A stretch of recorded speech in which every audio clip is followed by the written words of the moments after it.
అండి, అందరికీ నమస్తే. ఎలా ఉన్నారు? బాగున్నారండి.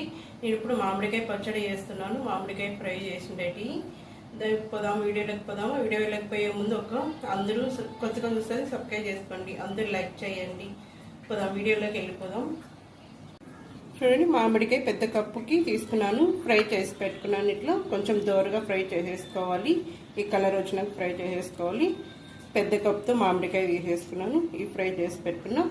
సగం కప్పు శనగకాయ పప్పులు, ఇవి కూడా ఫ్రై చేసేసి పెట్టుకుని కొంచెం ఆయిల్ వేసి, ఇది కూడా దీంట్లోనే కొంచెం ఆయిల్ వేసి ఫ్రై చేసుకోవాలి. దీంట్లో కొంచెం ఆయిల్, దీంట్లో కొంచెం ఫ్రై చేసుకున్నప్పుడు కొంచెం ఆయిల్ వేసుకుంటే ఫ్రై చేసేసుకోవాలి.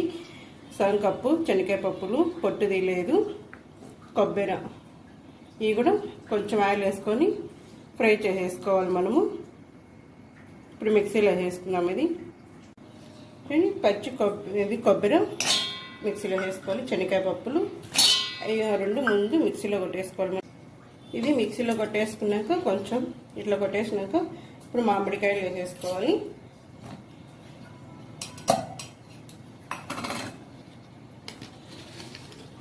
ఒక స్పూన్ సాల్ట్, 1.5 స్పూన్ కారం పొడి వేసుకుంటున్నాను. ఇది కూడా మిక్సీలో కొట్టేసుకుందాం.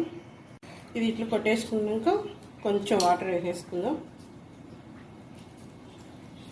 కొంచెం వాటరు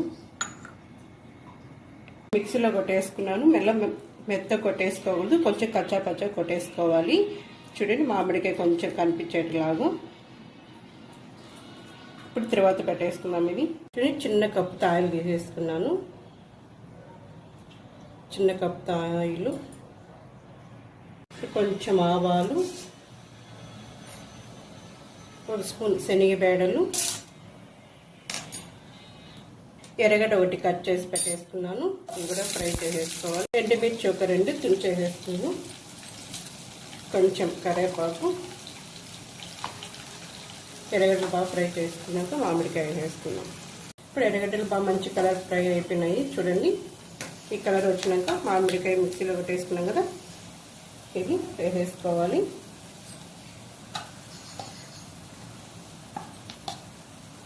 బాగా కలిపేసుకున్నాం. ఇది